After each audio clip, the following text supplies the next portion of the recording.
Hi friends, welcome to Legalist channel. So మీరు మా ఛానల్ని సబ్స్క్రైబ్ చేసుకున్నట్లయితే సబ్స్క్రైబ్ చేసుకోండి. మేము లాకు సంబంధించిన చేసే ప్రతి ఒక్క వీడియో అనేది మీకు కనిపిస్తుంది అనమాట. సో ఈరోజు వచ్చేసి మనకు లేబర్ లాలో మనకు ఒక పార్ట్ సి సెక్షన్ ఉంటుంది కండి. మనకు అన్ని యూజ్ కేసెస్ ఉంటాయి కదా. సో అది మనం డిస్కస్ చేయబోతున్నాము. సో మనం ఏంటంటే ఫాస్ట్ డ్రైవ్ గురించి అనేది కొంచెం తెలుగులో చేస్తున్నాం అనమాట, లేకుంటే మొత్తం కంప్లీట్లో ఇంగ్లీష్లో కూడా ఉంది. సో ఆల్మోస్ట్ 26 అనేది మనం కవర్ చేయాలి ఇక్కడ. సో ఫస్ట్ వచ్చేసి a factory with large number of females workers planning to start a new shift. ఒక కంపెనీ ఏంటంటే లార్జ్ నెంబర్ ఆఫ్ ఫిమేల్తోనే ఒక షిఫ్ట్ చేయాలనుకుంటుంది.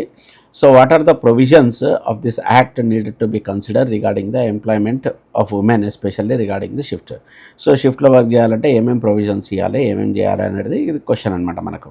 ఓకే, సో ఇక్కడ ఏంటంటే జనరల్గా ఏంటంటే నైట్ షిఫ్ట్ అనేది ఏంటంటే మనకు ఫ్యాక్టరీ యాక్ట్ ప్రకారం నైట్ షిఫ్ట్ అనేది లేదు. కాకపోతే ఏంటంటే కొన్ని స్టేట్స్ అనేది అలౌ చేస్తుంది. ఎందుకంటే ఇప్పుడు కాల్ సెంటర్లో దాంట్లో మాత్రం నైట్ షిఫ్ట్ అనేది ఉంటుంది కాబట్టి వాళ్ళు అలౌ చేస్తుంది. కాకపోతే ఏంటంటే షరతులు ఉంటాయి అన్నమాట. వాళ్ళకి సంబంధించిన సెక్యూరిటీ కానీ, వాళ్ళకి సంబంధించిన రవాణా, ఓకే, ట్రాన్స్పోర్ట్ కానీ అవన్నీ చేయాలన్నమాట. సెక్యూరిటీ చాలా స్ట్రిక్ట్గా ఉండాలి. ట్రాన్స్పోర్టేషన్, ఈవెన్ ఒక ఫిమేల్ ఎంప్లాయీ ఉంటే దానికి కంపల్సరీగా సెక్యూరిటీ గార్డ్ అనేది చేయాలన్నమాట. డ్రాప్ అండ్ పికప్ అనేది ఉండాలి. ప్లస్ సరైన లైటింగ్, సేఫ్టీ అనేది ఇవ్వాలి. ప్లస్ గవర్నమెంట్ నుంచి మనకు పర్మిషన్ పొందాలి. ఓకే, సో ఇవన్నీ క్లియర్గా వాళ్ళు ఇవ్వాలన్నమాట. సో క్లియర్గా ఇవన్నీ చేసిన తర్వాతనే వాళ్ళు ఈ షిఫ్ట్ అనేది చేయొచ్చు అనమాట. సో దీంట్లో చూసినట్లయితే ఇప్పుడు చూసారు కదా, సేఫ్ ట్రాన్స్పోర్టేషన్ ఒకటి, సెక్యూరిటీ అరేంజ్మెంట్స్ ఒకటి, సీసీ కెమెరాస్, సెక్యూరిటీ గార్డ్స్, ఇవన్నీ సపరేట్ ఫెసిలిటీస్ ఉండాలన్నమాట. వాళ్ళకి సంబంధించిన టాయిలెట్స్ కానీ, వాష్రూమ్స్ కానీ నైట్ కాబట్టి కంపల్సరీ సపరేట్ అనేది ఉండాలి. ఇంకోటి ఎమర్జెన్సీ ఫెసిలిటీస్, ఇన్ కేస్ ఏదైనా ఎమర్జెన్సీ ఉంటే వాళ్ళకు హెల్ప్ లైన్ కాల్ చేసేటట్లు ఉండాలి. మెడికల్ అసిస్టెంట్ ఉండాలి, ఫస్ట్ ఎయిడ్ ఉండాలి. ఓకే, సెక్సువల్ హరాస్మెంట్ దానికి సంబంధించిన ఏంటంటే అవేర్నెస్ ప్రోగ్రామ్స్ క్రియేట్ చేయాలి. ఓకే, సో ఇంటర్నల్ కమిటీ అనేది ఒకటి ఏర్పరచాలి. అట్లనే welfare facilities like rest rooms కానీ, డ్రింకింగ్ వాటర్ కానీ, క్యాంటీన్ ఫెసిలిటీస్ కానీ ప్రతి ఒక్కటి వాళ్ళు ప్రొవైడ్ చేయాలన్నమాట. ఇంకోటి ఫ్యాక్టరీ అదర్ రిలవెంట్ ప్రొవిజన్స్ ఏంటంటే హెల్త్ యాక్ట్లో క్లీన్నెస్ కానీ, వెంటిలేషన్ కానీ, అడక్టివ్ లైటింగ్ కానీ, సేఫ్ డ్రింకింగ్ వాటర్ కానీ, సేఫ్ మిషనరీ కానీ, ఫైర్ సేఫ్టీ అరేంజ్మెంట్ ఇవన్నీ చేయాలన్నమాట. సో వీళ్ళు నైట్ షిఫ్ట్ చేస్తారు కాబట్టి ఇవన్నీ ప్రాపర్గా ప్రొవైడ్ చేసేసి గవర్నమెంట్ నుంచి పర్మిషన్ తీసుకుంటే మాత్రం దీనికి పర్మిషన్ ఉంటుందన్నమాట, వాళ్ళు చేసుకోవచ్చు అనమాట. ఇది మనకు కేసులా అనమాట ఇది. సో సెకండ్ది వచ్చేసి మనకు a construction company employed 17 years old, okay, on a site, but they are only assigned non-hazardous task like carrying a bricks, okay, not using heavy machinery, working on heights. Is this acceptable? So మీకు తెలుసు కదా child labour గురించి. Child లేబర్లో ఏంటంటే మనకు 14 years లోపల ఉన్న వాళ్ళని పిల్లల్లాగా చూస్తారనమాట. So 14 years నుంచి 18 years వరకు అడల్ట్స్ అంటారు వాళ్ళని. సో 14 years లోపల ఉన్న వాళ్ళు ఏ పని చేయడానికి అయితే వీలు లేదనమాట. సో 14 to 18 years ఏంటంటే హజార్డ్నెస్ వర్క్ కాకుండా మిగతా పని అనేది చేయొచ్చు అనమాట.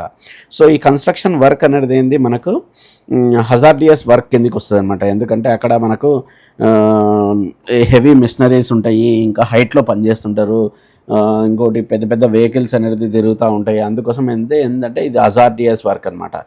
మనకు ఈవెన్ దో ఈ పిల్లానికి 17 సంవత్సరాలు ఉంది కాబట్టి ఈ పిల్లానికి హజార్డియస్ వర్క్ ఇవ్వకున్నా కూడా ఆ ఎన్విరాన్మెంట్ అనేది హజార్డియస్ వర్క్ అనమాట. సో అటువంటి ఎన్విరాన్మెంట్లు అనేది ఏంటంటే మనకు ఈ 17 years ఓల్డ్ వాళ్ళని పనిచేయడానికి వీలు లేదనమాట. ఇది మనకు తీర్మానం. Okay, so this is the result. Okay, so we should not allow 17 years old children to work in the hazardous construction ఇది. ఓకే, సో థర్డ్ది వచ్చేసి an employer has a dispute with the employee regarding the amount of compensation is paid, okay, who has the authority to resolve such disputes under the Employee Compensation Act. So ఎంప్లాయీకి మధ్యలో ఒక dispute వచ్చిందనమాట compensation pay చేయడానికి. ఎవరి అథారిటీని ఎవరికి మనం concern కావాలి అనేది ఇది అనమాట. సో మనకేంటంటే ఎంప్లాయీ కంపెన్సేషన్ ప్రకారం ఏంటంటే మనకు వర్క్మెన్ కంపెన్సేషన్ కమిషనర్ అన్నట్టు ఆయన ఉంటాడనమాట. ఇన్ కేస్ మనకి ఏదైనా డిస్ప్యూట్స్ వస్తే మాత్రం వీళ్ళని మనం అప్రోచ్ కావాలి, వీళ్ళకి మనకు కంప్లైంట్ అనేది రేజ్ చేయాలన్నమాట. సో అతనికి ఏంటంటే ఇఫ్ యు గో రైట్, ఆ కమిషనర్ ఏం చేస్తారంటే వాళ్ళు ఏంటంటే అతను డిటర్మైన్ చేస్తారనమాట ఎంప్లాయర్కి నిజంగా ఈ లైబుల్దా కాదా అనేది, కంపెనీ కంపల్సరీ బేర్ చేయాలన్నా లేదా అనేది చేస్తారు. అట్లనే కంపెన్సేషన్ ఎంత పే చేయాలనేది చేస్తారనమాట. అట్లనే వాళ్ళ డిపెండెన్సీస్ ఎవరెవరికి పే చేయాలి, డిపెండెన్సీస్ ఎవరు ఉంటారు అనేది అది చేస్తారనమాట. మనకు ఈ ఈ యాక్టివిటీ జరిగినప్పుడు ఏమన్నా ఎవిడెన్స్ ఉన్నాయా అవన్నీ ఎగ్జామిన్ చేస్తారు. ఓకే, పేమెంట్ అనేది ఇన్ కేస్ పేమెంట్ ఇచ్చేది ఉంటే పేమెంట్ ఇవ్వాలంటే ఆర్డర్ చేస్తారనమాట. ఇన్ కేస్ వాళ్ళు ఏమైనా పెనాల్టీలు అవన్నీ ఉంటే వీటే ఇస్తారనమాట. So we need to consult commissioner of employees compensation వాళ్ళని చేయాలన్నమాట. ఇన్ కేసు మనము వీళ్ళ ద్వారా మనం ఏమన్నా లేదు మనకు కరెక్ట్ న్యాయం జరగకపోతే మనం we can go for high court. ఇది మనకు. సో ఫోర్త్ వచ్చేసి a company in Hyderabad outsourcing a security services to the contractor. So చాలా మటుకు కంపెనీస్ ఉంటాయి కదా, ఐటీ కంపెనీస్, వాళ్ళ సెక్యూరిటీ అనేది ఏంటంటే వేరే వాళ్ళకి అనేది అవుట్సోర్సింగ్ తీసుకుంటారు అనమాట. The security persons are not directly employed by the company. So outsourcing కాబట్టి సెక్యూరిటీ పర్సన్స్ ఏంటంటే వాళ్ళ కంపెనీకి సంబంధించిన కాదు. So are they entitled to get bonus under the payment of bonus act. So వాళ్ళకు బోనస్ వస్తుందా అనేది ఇది మనకు కేసులో అనమాట. సో దీంట్లో ఏంటంటే మనకు సెక్యూరిటీ కంపెనీలో వాళ్ళు ఈవెన్ దో అవుట్ సోర్సింగ్ ఉన్నా కూడా ఏంటంటే any employee like who is eligible for bonus right they need to pay the bonus. Okay, so ఎవరైతే ఎంప్లాయీ బోనస్ యాక్ట్ ప్రకారం బోనస్ పొందడానికి అర్హుడనుకో వాళ్ళకి కంపల్సరీ బోనస్ పే చేయాలన్నమాట. ఎవరు ఫస్ట్ ప్రియారిటీ ఏంది, ఎవరైతే కాంట్రాక్టర్ ఉందో వాళ్ళు బోనస్ అనేది పే చేయాలన్నమాట. ఇన్ కేస్ కాంట్రాక్టర్ ఫెయిల్ అయ్యింది అనుకోండి బోనస్ కింద, సో బోనస్ కింద ఫెయిల్ అయినప్పుడు ఏంటంటే మనకు ఎవరైతే ఎంప్లాయర్ ఉంటారో వాళ్ళు పే చేయాలన్నమాట. సో ఇక్కడ వచ్చేసి ఏంటంటే హైదరాబాద్ కంపెనీ వచ్చేసి మనకు ప్రిన్సిపల్ ఎంప్లాయర్ అనేది వస్తుంది అనమాట.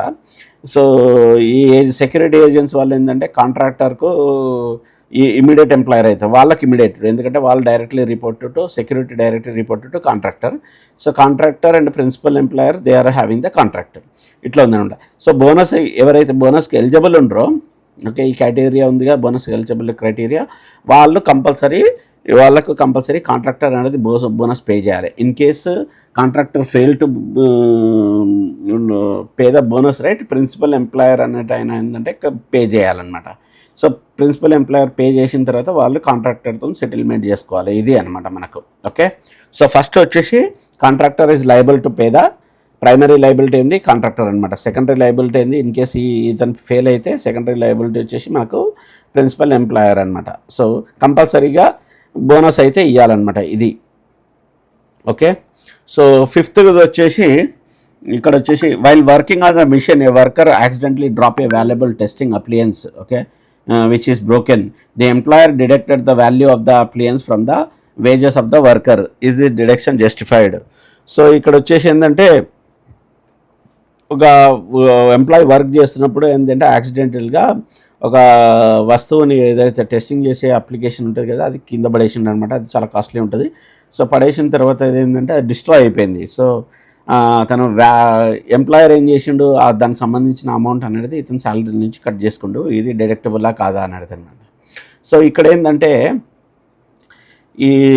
ఇప్పుడు ఏదైతే పడేసిండు కదా అదేంటంటే ఎంప్లాయీ నెగ్లిబిలిటీతో పడేసినట్లయితే మాత్రం కంపల్సరీగా అతను పే చేయాలన్నమాట. ఇన్ కేసు ఏదో అతన్ని అవాయిడ్ చేయలేని పరిస్థితిలో పడేస్తే మాత్రం అదేంటంటే మనకు దాన్ని డిఫెండ్ చేసుకునే అధికారం అయితే ఉంటుంది అనమాట. ఓకే, సో ఆయన నెగ్లిజెన్స్తో ఆయన పడేస్తే మాత్రం కంపల్సరీ గవర్నమెంట్ ఈ ఎంప్లాయర్కి అనేది అథారిటీ ఉంటుంది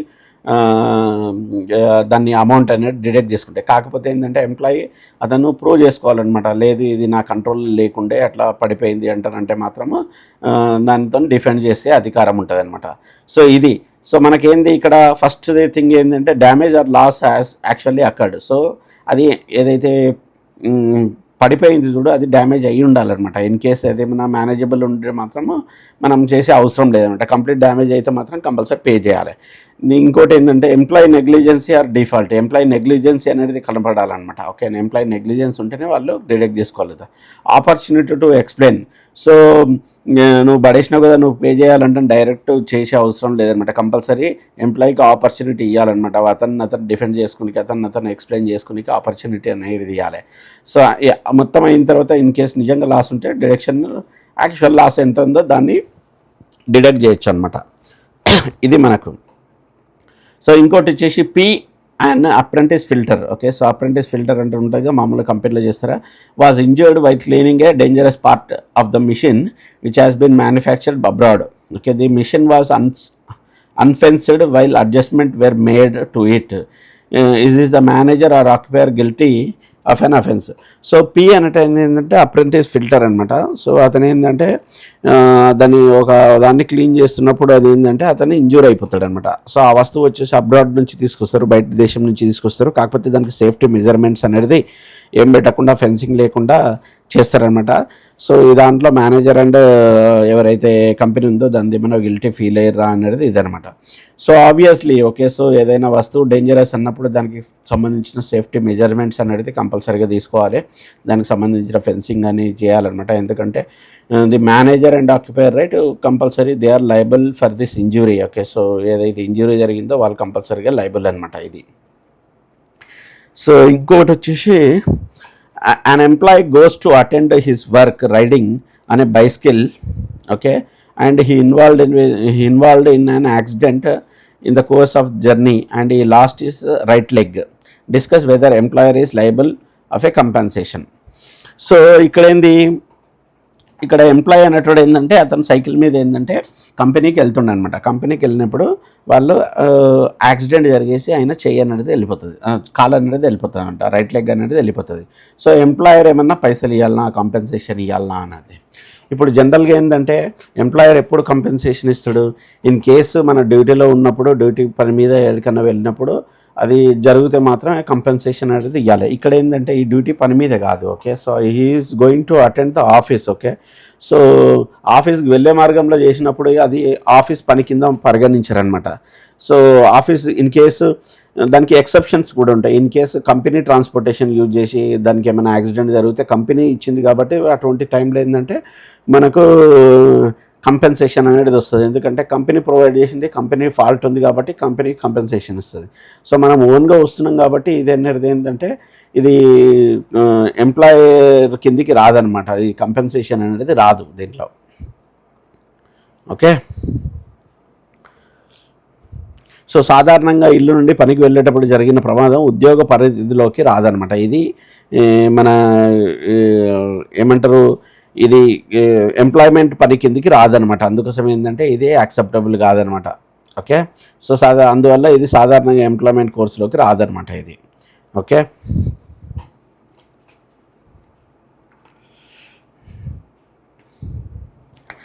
సో 8th వచ్చేసి wives of 3 workmen employed in a textile factory work in the place of their husband for about half an hour every day after 7 p.m.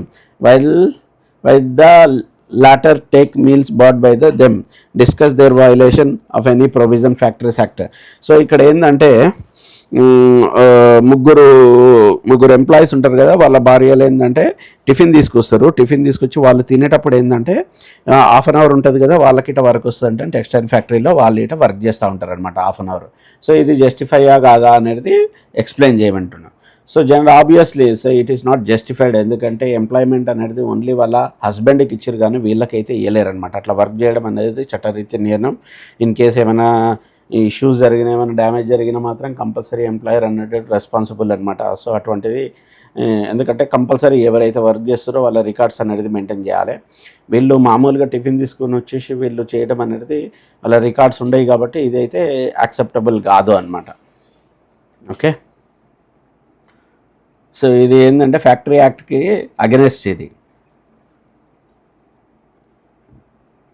So 9th వచ్చేసి a casual laborer, okay, employed for loading task, okay, claiming he won't paid for 45 days.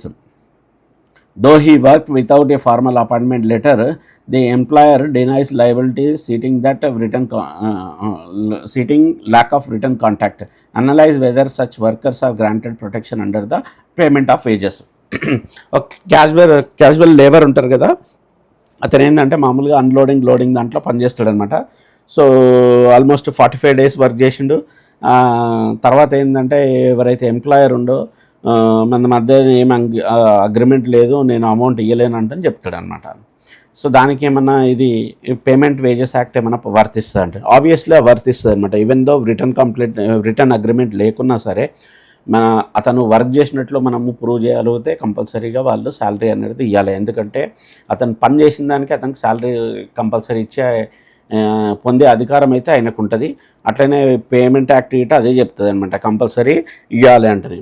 So only ఒకటి ఏంటంటే మనకు ఆయన prove చేసుకోవాలన్నమాట. He performed work with the employer. ఎట్లా prove చేసుకుంటాడు, వేరే వాళ్ళు కోవర్కర్స్ చెప్పొచ్చు అనమాట. ఓకే, సో లేదు ఇతను మాత్రం వర్క్ చేసినట్లు లేకుంటే ఏమైనా ఫుటేజ్ ఉన్నట్లు ఏమైనా ఉండే కంపల్సరీగా అతను వర్క్ చేసిన దానికైతే వచ్చేస్తుంది అనమాట. ఓకే, కంపల్సరీ ఇవ్వాల్సిందే, ఎందుకంటే వాళ్ళు వర్క్ చేసిన దానికి వాళ్ళకి కంపల్సరీ పైసలు ఇవ్వాలి, దానికి అగ్రిమెంట్కి సంబంధమే లేదు. సో 10th వచ్చేసి a factory worker who has already received a bonus for the year demands additional bonus based on the overtime he worked. The employer refuses stating bonus calculation is based on the wages. So ఇక్కడ ఏంటంటే ఎంప్లాయీకి already bonus ఇచ్చారనమాట. So ఈయన ఏంటంటే అడిషనల్గా నేను work చేసిన దానికిట మనకు బోనస్ ఇవ్వాలి అనేది వర్కర్ డిమాండ్ చేస్తున్నాడు అనమాట. కాకపోతే ఏంటంటే మనకు బోనస్ యాక్ట్ ప్రకారం ఏంటంటే బోనస్ యాక్ట్ అనేది మనకు అడిషనల్ ఏదైతే వర్క్ చేసినావో అడిషనల్ వర్క్స్ ఏదైతే చేసినావో దాని మీద క్యాలిక్యులేట్ చేయరు. బోనస్ అనేది ఏంది మనకు only HRA plus basic salary DAV other allowances మీదనే ఇస్తారనమాట. మనకు అడిషనల్గా ఏవైతే చేస్తామో దాని మీద అయితే బోనస్ ఇయ్యరు. So what ever the employee is claiming rate that is not acceptable. So employee ఏదైతే అడుగుతుండో అది యాక్సెప్టబుల్ కాదు. ఇది ఇక్కడ వచ్చేసి మనకు ఓనర్ అనేటోడు ఎంప్లాయర్ అనేటోడు కరెక్ట్ అనమాట, అతను చెప్పింది కరెక్ట్ అనమాట. సో ఓవర్ టైం మీద మనకు బోనస్ అనేది ఇయ్యరు. సో ఇంకోటి వచ్చేసి 11th వచ్చేసి a factory engages 20 part time workers and refuse to enroll them under the ESI scheme. Okay, so claiming that they do not qualify due to limited hours. One of them get injured and demands coverage. Does the ESA Act 1948 include this one? So ఇక్కడ ఏంటంటే ఒక 20 part time workers అనేది తీసుకున్నాను అనమాట. వాళ్ళకి ESI అనేది provide చేయలేడు. ESI అంటే ఏంది, కంపెనీ ఇంత అనేది పే చేయాలన్నమాట, ఒక్కొక్క ఎంప్లాయీకి ఇంత అనేది పే చేయాలన్నమాట. పే చేయవలసి వస్తుందంటే వాళ్ళకి ఈఎస్ఐ బెనిఫిట్ ఇవ్వలేడు. ఈఎస్ఐ బెనిఫిట్ ఇవ్వనప్పుడు ఒక ఎంప్లాయీ అన్నట్టు ఏంటంటే ఇంజురీ అవుతుంది. సో ఈఎస్ఐ బెనిఫిట్ వస్తుందా రాదా అనేది కంటింజెంట్ వర్కర్కి అనేది క్వశ్చన్ అనమాట. సో ఆబ్వియస్గా ఈఎస్ఐ అనేది అందరికీ అప్లికబుల్ ఉంటుంది అనమాట. వాళ్ళకు కంటింజెంట్ వర్కర్కైనా పార్ట్ టైం వర్కర్కైనా ఎవరికైనా కంపెనీ కంపల్సరీ ఇవ్వాల్సిందనమాట. సో అది డినై చేయడానికి లేదు.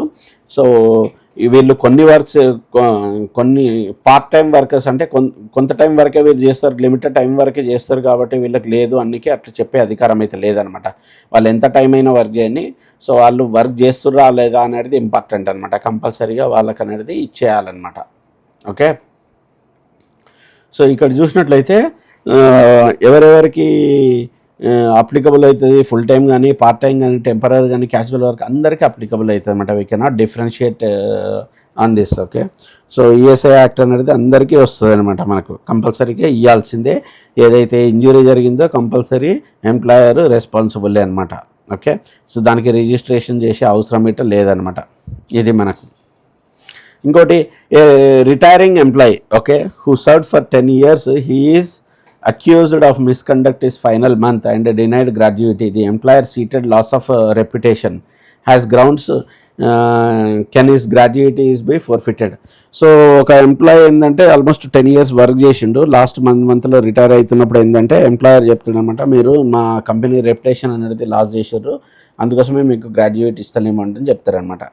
సో గ్రాడ్యుయేటీ అనేది ఏంటంటే గ్రాడ్యుయేటీ ఇవ్వకపోవడానికి ఓన్లీ 3 కారణాలు ఉంటాయి. అది ఇష్టం ఉన్నట్లు చెప్పడానికి లేదనమాట.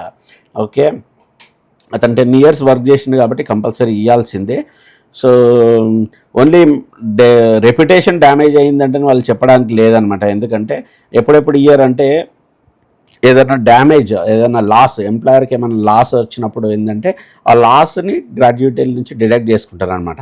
ఇంకోటి ఏంటంటే మనకి ఏమైనా క్రిమినల్ యాక్టివిటీస్, అఫెన్సివ్ యాక్టివిటీస్ ఏమైనా చేస్తే, మిస్కండక్ట్ చేస్తే, ఓకే, అటువంటి టైంలో మనం గ్రాడ్యుయేట్ అనేది దేనికి వస్తుంది, కానీ ఓన్లీ రెప్యుటేషన్ ఖరాబ్ చేసిందంటని చెప్పడానికి లేదనమాట. సో కంపల్సరీగా ఇక్కడ వచ్చేసి మనకు ఎంప్లాయ్ అన్నట్టు గ్రాడ్యుయేట్కి అర్హుడు అనమాట, కంపల్సరీ ఇవ్వాల్సిందే ఇది. ఓకే, సో 13th వచ్చేసి X is the driver while driving a truck sustain injury in an accident. Because of this injuries he loses his right hand completely. The commissioner of the workman compensation decide that is a partial disablement.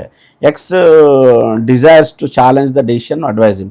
So ఇక్కడ ఏంటంటే ఒక కంపెనీలో X అయిన driver అనమాట, అతను accident అవుతాడు. యాక్సిడెంట్లో ఏంటంటే అతనికి రైట్ హ్యాండ్ అనేది కంప్లీట్గా వెళ్ళిపోతుంది అనమాట. సో ఇది కమిషనర్ దగ్గరకు వచ్చినప్పుడు, కమిషనర్ ఉంటారు కదా, employee commissioner who is decide the compensation, వాళ్ళ దగ్గరకు వచ్చినప్పుడు ఏంటంటే ఇది పార్షల్ డిసేబుల్మెంట్ కిందకి ఇస్తారనమాట. ఒకటే చేయబోయింది కదా, పార్షల్ డిసేబుల్ అంటారు. సో లేదు ఇది కంప్లీట్ డిసేబుల్ అంటేనే ఎంప్లాయ్ అడుగుతుండే దీన్ని చెప్పమంటాను. సో ఆబ్వియస్గా ఇది పార్షల్ డిసేబుల్ అయితే కాదు, ఇది కంప్లీట్ డిసేబుల్. ఎందుకంటే ఎంప్లాయీకి ఈయన మెయిన్ ఉద్యోగం ఏంది, డ్రైవర్ అనమాట. ఓకే, రైట్ హ్యాండ్ వెళ్ళిపోయినప్పుడు ఈయన ఉద్యోగం అనేది చేయలేడు అనమాట. సో కంప్లీట్గా వెళ్ళిపోయింది కాబట్టి ఈయన ఉద్యోగం చేయలేడు కాబట్టి ఇది పార్షియల్ డిసేబుల్మెంట్ కిందకి రాదు, ఇది కంప్లీట్ డిసేబుల్మెంట్ కిందకి వస్తుంది. కంపల్సరీగా ఈయనకు కంపెన్సేషన్ అనేది ఏంటంటే కంప్లీట్ డిసేబుల్కి ఎంత అయితే కంపెన్సేషన్ ఇస్తారో అది ఇవ్వాలన్నమాట. ఓకే, సో ఇక్కడ చూసినట్లయితే ఎఫెక్ట్ ఆఫ్ ఇంజురీ. సో ఈ ఇంజురీ దానివల్ల ఏంది, he has completely lost and use the right hand. He cannot no longer efficiently drive a truck. Therefore he has lost his earning capacity has a driver. So ఆయన earning capacity మొత్తం తీసేసుకుంటూ వెళ్ళిపోయింది. అందుకోసమే ఇది permanent permanent total డిసేబుల్మెంట్ కిందకి వస్తుంది, దానికి ఇవ్వాలంటని చెప్తారన్నమాట. So ఈయన ఏం చేయొచ్చు అన్నా, కంపల్సరీగా ఈయన కోర్టుకి అనేది వెళ్ళిపోవచ్చు అనమాట. So an appeal lies to high court against certain orders in the commissioner. So commissioner ఏదైతే ఇచ్చిండో దానికి సాటిస్ఫై కాకపోతే కంపల్సరీగా కోర్టుకి అనేది, హైకోర్టుకి అనేది వెళ్ళొచ్చు అనమాట.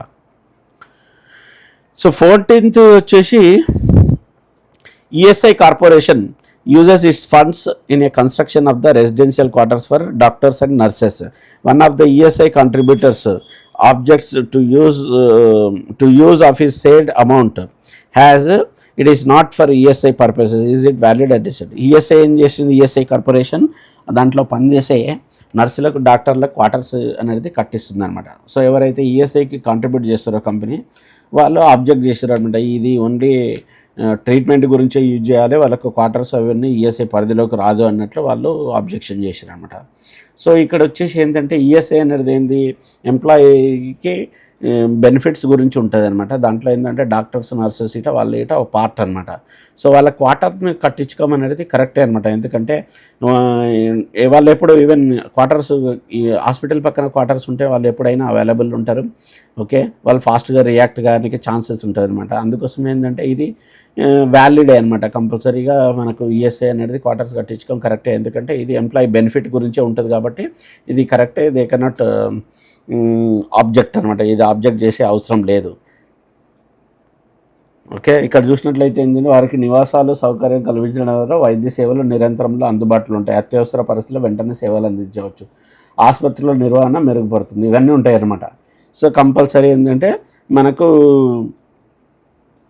ఇది ఇవాళ ఏదైతే రెసిడెన్షియల్ క్వార్టర్స్ కట్టిస్తారో అది ఓకే అనమాట. ఓకే, సో దాంట్లో ఏమీ అబ్జెక్షన్ చేయడానికి వెళ్ళాయి.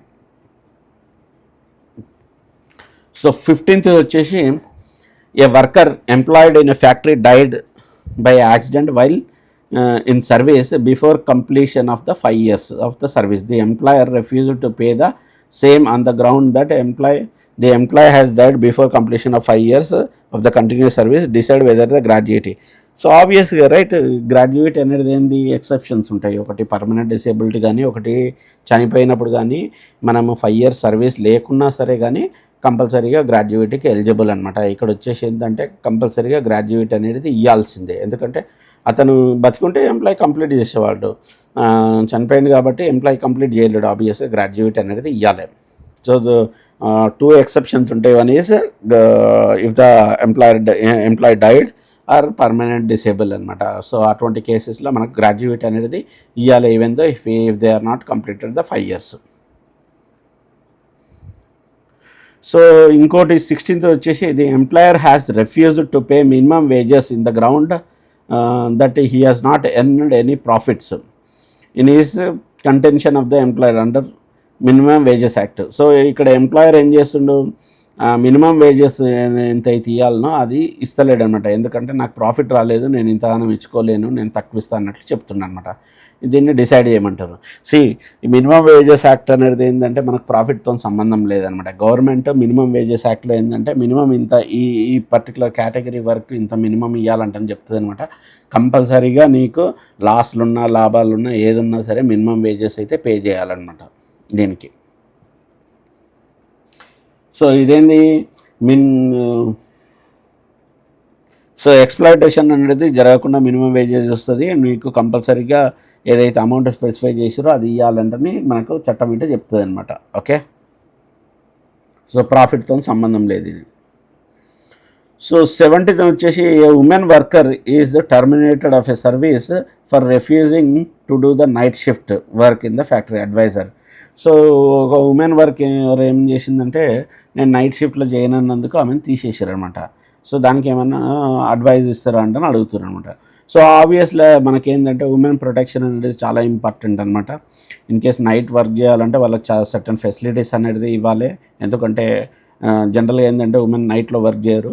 సో వాళ్ళకి అనేది కరెక్ట్ ట్రాన్స్పోర్టేషన్ అనేది ఇవ్వాలి, ప్లస్ సెక్యూరిటీ అనేది ఇవ్వాలి. వాళ్ళకు మనం ఇంతకుముందు చూసాం కదా, వాళ్ళకి ఫెసిలిటీస్ అనేది ఇవ్వాలన్నమాట. ప్రతి ఒక్కటి ఇవ్వాలి. అన్నీ ఇచ్చిన తర్వాత, అన్నీ ఇవ్వకపోతే మాత్రం వాళ్ళు రిఫ్యూజ్ చేసే అధికారం ఉంటుంది. ఇస్తే మాత్రం అనేది ఏంటంటే వాళ్ళకు కంపెనీ రూల్స్ ప్రకారం వాళ్ళు వర్క్ చేయవలసి వస్తుంది. మనకు ఇక్కడ ఏంటంటే ఆమె ఇవన్నీ చూపించేసి మనకు ఆమె బెనిఫిట్ అయితే పొందొచ్చు అనమాట. సో ఇవన్నీ సేఫ్టీ ఇవన్నీ లేవు కాబట్టి నేను చేయలేను అన్నట్లు చెప్పేసి చేయొచ్చు. సో 18th వచ్చేసి, a workmen while coming to attend the work met with accident and died. So ఇది ఇంతకుముందు ఉన్నట్లే అనమాట. సో దారిలో ఆఫీస్కి వచ్చే దారిలో చనిపోయింది కాబట్టి ఇది ఆఫీస్కి అనేది సంబంధం ఉండదు అనమాట. ఎందుకంటే ఆఫీస్ వర్క్ కాదు ఇది. మామూలుగా ఆఫీస్కి వెళ్తుండో వేరే వెళ్తుండో మనకు సంబంధం లేదనమాట. ఇన్ కేస్ ఆఫీస్ పని మీద వస్తే, ఆఫీస్ పని మీద ఆఫీస్ వెహికల్ ఇచ్చేసి ఎక్కడైనా పంపిస్తే, లేకుంటే ఆఫీస్ పని మీద పంపిస్తే, లేకుంటే ఆఫీస్ లోపల జరిగితే మనకు కంపెన్సేషన్ అనేది వస్తుంది అనమాట. ఇన్ కేస్ ఆఫీస్ ట్రాన్స్పోర్టేషన్ ఉంటే వాళ్ళకు కంపెన్సేషన్ అనేది వస్తుంది. అంతేగాని ఆయన ఓన్ ట్రాన్స్పోర్టేషన్ యూజ్ చేసేసి ఆఫీస్కి వస్తుంటే చనిపోతే వాళ్ళకి కంపెన్సేషన్ అనేది రాదు దీంట్లో. ఇక్కడ వచ్చేసి, employer of an organization could gave 2 different amounts of wages for his employees for doing the similar work. The worker who are getting less wages than their few colleagues challenge them in disparity in wages. అంటే ఇక్కడ ఏంటంటే same work చేస్తుంటారు వాళ్ళు, కొందరికి కొంత salary ఇస్తారు, ఇంకొకరికి ఇంత శాలరీ ఇస్తారు అనమాట. సో ఇది వాళ్ళు ఛాలెంజ్ చేశారు, మాకు ఎందుకు తక్కువ ఇస్తారంట నేను. సో ఇక్కడ ఏంటంటే వేజెస్ ఆఫ్ యాక్ట్లో ఏంటంటే మనకు మినిమం వేజ్ అనేది కంపల్సరీ ఇవ్వాలి. ఇన్ కేసు వాళ్ళ దాంట్లో వేజెస్ దాంట్లో మినిమం వేజ్ ఇచ్చిన తర్వాత కూడా వేజెస్ దాంట్లో డిఫరెన్స్ ఉంటే అదేంటంటే స్కిల్స్ బట్టి ఇటు ఇవ్వచ్చు అనమాట. కొంత ఎక్కువ ఎక్స్పీరియన్స్ ఉంటే, కొందరు టాలెంటెడ్ ఉంటే వాళ్ళకి కొంచెం ఎక్కువ ఇస్తారనమాట. కాకపోతే మినిమం వేజెస్ అయితే అందరికీ ఇవ్వాలి కంపల్సరీగా. సో దాంట్లో ఏంటంటే మనకు ఒక్కొక్కసారి ఏంటంటే ఎంప్లాయర్ తప్పు ఇటు ఉంటుంది, ఒక్కొక్కసారి ఏంటంటే ఎంప్లాయర్ డిఫెండ్ ఇటే చేసుకోవచ్చు. ఎందుకంటే వాళ్ళు హై స్కిల్స్ కాబట్టి వాళ్ళకు వేరే ఇస్తున్న సేమ్ వర్క్ చేసినా, ఎందుకంటే వీళ్ళు ½ an hourలో చేస్తే వాళ్ళు ఓన్లీ 15 minutesలో చేస్తారు అన్నట్లు వాళ్ళు చూపించుకోవచ్చు అనమాట ఇది. సో ఇవన్నీ మనం క్లియర్గా రాయాలన్నమాట. ఇంకో 20th వచ్చేసి, an employee agreed to work for less than statutory minimum wage, okay, with the employer, but after some time the worker claimed minimum wages payable to. ఇదేంటంటే మనకు ఒక ఎంప్లాయీ ఏం చేస్తాడంటే ఎంప్లాయర్తో అగ్రీ అవుతాడనమాట. ఎందుకంటే వానికి కష్టకాలంలో ఉంటాడు, వాడు ఏంటంటే నాకు తక్కువ ఇచ్చినా సరే నేను చేస్తా అంటే ఒప్పుకుంటాడు అనమాట. సో ఒప్పుకున్న తర్వాత ఒకసారి జాబ్లో జాయిన్ అయిన తర్వాత వర్క్ చేసిన తర్వాత లేదు నాకు మినిమం వేజెస్ అనేది కంపెనీ గవర్నమెంట్ ఇంత మినిమం వేజెస్ చేసింది అది కంపల్సరీ ఇవ్వాలి అంటే మనలో అడుగుతాడనమాట, దాన్ని జస్టిఫై చేయమంటాడు. ఇక్కడ వాడు తక్కువకు ఒప్పుకొని జాయిన్ అయినా కూడా అది గవర్నమెంట్ అనేది అగ్రీ చేయదనమాట. ఎందుకంటే మనకు కంపల్సరీగా మినిమం వేజెస్ యాక్ట్ ప్రకారం ఏంటంటే ఏదైతే పర్టికులర్ వర్క్ మినిమం వేజెస్ ఎంత అయితే ఇవ్వాలనో కంపల్సరీ కంపెనీ అనేది ఇవ్వాలన్నమాట. వాళ్ళు ఒప్పుకోకపోయినా కంపల్సరీ ఇవ్వాలి. ఇక్కడ ఏంటంటే ఎంప్లాయీ వాదన అనేది కరెక్ట్ వస్తుంది అనమాట. ఎందుకంటే వాళ్ళు బెదిరించి చేసిరో ఎట్లా చేసిరో మనకు తెలియదు. కంపల్సరీగా మినిమం వేజెస్ అయితే ఇవ్వాలంటని మనకు ఈ యాక్ట్ అనేది మినిమం వేజెస్ యాక్ట్ అనేది చెప్తుంది అనమాట. ఓకే, సో నువ్వేమన్నా అగ్రిమెంట్ చేసుకున్నా ఏం చేసుకున్నా అదనేది that is the invalid agreement. ఎందుకంటే మనకు ఆల్రెడీ మినిమం వేజెస్ యాక్ట్ ఏం చెప్తుంది, కంపల్సరీగా నువ్వు ఇంత ఇవ్వాలంటని చెప్తుంది. దానికి అగెనెస్ట్గా నువ్వు ఏ అగ్రిమెంట్ చేసుకున్నా చెల్లదనమాట, కంపల్సరీ ఇవ్వాల్సిందే. ఇంకొకటి వచ్చేసి a child below 14 years of age is engaged in a domestic servant in a household for a మేర్జ్ wage without any holidays decide. So 14 years లోపల అబ్బాయి అని ఏంటంటే వాళ్ళు ఇంట్లో పని చేయడానికి పెట్టుకోరు అనమాట, ఇంత శాలరీ ఇచ్చేసి. సో ఏమి హాలిడేస్ ఇవ్వకుండా దీన్ని డిసైడ్ చేయమంటారు. ఫస్ట్ ఆఫ్ ఆల్ ఏంటంటే 14 years లోపల అనేది ఏంటంటే మనము పనిలోనే పెట్టుకోవద్దు అనమాట, అది చైల్డ్ లేబర్ కిందకి వస్తుంది. అటువంటి వాళ్ళకి ఏంటంటే మినిమం 6 months అనేది జైలు అనేది పడుతుంది. ఓకే, సో దీంట్లో హాలిడేస్ అవన్నీ తర్వాత. ఫస్ట్ థింగ్ ఏంటంటే 14 years లోపల పనిలో పెట్టడం అనేది నిషేధం అనమాట. ఇది clear the violation of the children labour act అనమాట. సో కంపల్సరీగా వాళ్ళకి పనిష్మెంట్ అయితే ఉంటుంది అనమాట. ఇది ఇక్కడ చూసినట్లయితే ఉద్యోగ హక్కులు, సెలవులు, వేతనం వంటి అంశాలు వర్తించవు. ఎందుకంటే ఉద్యోగమే చట్టవిరుద్ధం. So child labour only it is prohibited. So దాంట్లో నీకు హాలిడేస్ ఇచ్చిరా హాలిడేస్ ఇవ్వలేరు అనేది తర్వాత మాట. ఓకే, చైల్డ్ లేబర్ అనేది కరెక్ట్ కాదనమాట. 14 years స్ట్రిక్ట్లీ బ్యాండ్. సో ఇంకోటి 22nd వచ్చేసి a worker while working in the office suffered heart attack and died. A legal heirs of the workmen claimed compensation under the employee compensation act. So కంపెనీలో ఒక employee పనిచేసేటప్పుడు ఏంటంటే heart attack వచ్చి చనిపోయాడు. So వాళ్ళకు compensation వస్తుందా రాదా అనేది. హార్ట్ అటాక్ అనేది ఏంటంటే చాలా కారణాల వల్ల వస్తాయి. నార్మల్గా తన హార్ట్ డిసీజ్ ఉన్న హార్ట్ అటాక్ వస్తుంది. ఓకే, ఇక్కడ వచ్చేసి ఏంటంటే నార్మల్ హార్ట్ అటాక్ ఉంటే కంపెన్సేషన్ అనేది ఇయ్యరు.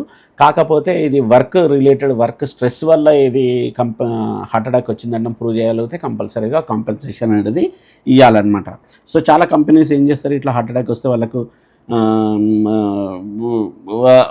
యూనియన్ ఉంటుంది కాబట్టి యూనియన్ ద్వారా ఏంటంటే లేదు ఇది కంపెనీ స్ట్రెస్ వల్లనే వచ్చిందంటని చెప్పేసి వాళ్ళకు కంపెన్సేషన్ ఇప్పిస్తూ ఉంటారు. So 23rd Jacob is an employee committed fraud upon his employer in the 2013 and 2014 accounting year. Okay, 23-24లో ఒక ఫ్రాడ్ చేసిందనమాట. Is Jacob eligible for bonus of 22-23. So ఈ బోనస్ యాక్ట్ అనేది ఏంటంటే ఎవ్రీ ఇయర్ క్యాలిక్యులేట్ చేస్తారనమాట, ఏ ఇయర్కి ఆ ఇయర్కి అనమాట. సో ఇక్కడ 2023కి బోనస్ ఆపే ప్రసక్తి అయితే లేదు. ఎందుకంటే he has done fraud in 2023, 23-24, 22-23కి సంబంధమే లేదు. కంపల్సరీగా బోనస్ ఇవ్వాలి. కాకపోతే అంటే దీనికి ఏంటంటే దీనికి ఏమైనా యాక్షన్ తీసుకోవచ్చు. ఈ ఇయర్లో జరిగింది కాబట్టి ఏమైనా ఫ్రాడ్ చేసింది దానికి సంబంధించిన యాక్షన్లు ఏమైనా తీసుకోవచ్చు, కానీ బోనస్ అయితే ఆ పనికి లేదనమాట. 24th whether a licensed porter, okay, working in a railway station is an employee under the Employees Compensation Act 1923. State the reasons if yes or no. Okay, so తెలుసు కదా పోర్టర్స్ తెలుసు కదా, ఎవరైతే వస్తువుల్ని మోస్తూ ఉంటారు కదా, బ్యాగులు మోస్తూ ఉంటారు కదా. రైల్వే స్టేషన్లో ఏంటంటే వాళ్ళు లైసెన్స్ పోర్టర్ అనమాట. వాళ్ళు బ్యాగులు మోస్తూ ఉంటారు. వాళ్ళు ఎంప్లాయీ కాదా అంటని అడుగుతారు అనమాట. సో ఆబ్వియస్గా వాళ్ళు ఎంప్లాయీ కిందకి వస్తారు. ఎందుకంటే వాళ్ళకి ఆల్రెడీ లైసెన్స్ ఉంది, వాళ్ళు వర్క్ చేస్తుర్రు కాబట్టి వాళ్ళ లైసెన్స్ కిందకి వాళ్ళ ఎంప్లాయీ కిందకి వస్తారు. వాళ్ళకి కంపెన్సేషన్ యాక్ట్ కిందకి వస్తారు అనమాట. ఓకే, సో దీంట్లో కాంట్రాక్టరా చెప్పారు కదా ఆల్రెడీ. దీంట్లో కాంట్రాక్టరా లేకుంటే కంటిజెంట్ ఎంప్లాయా లేకుంటే పార్ట్ టైం ఎంప్లాయీ ఇవన్నీ సంబంధం లేదనమాట. సో అతను వర్క్ చేస్తుండా లేదా, ఓకే, ఇక్కడ లీగల్గా లైసెన్స్ ఉంది, అతను వర్క్ చేస్తుంది కాబట్టి ఈయన ఎంప్లాయీ కిందకి వస్తాడు.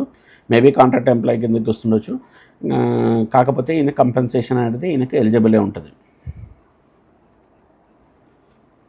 సో 25th వచ్చేసి the management of A private college withheld the certificates of the faculties, okay, citing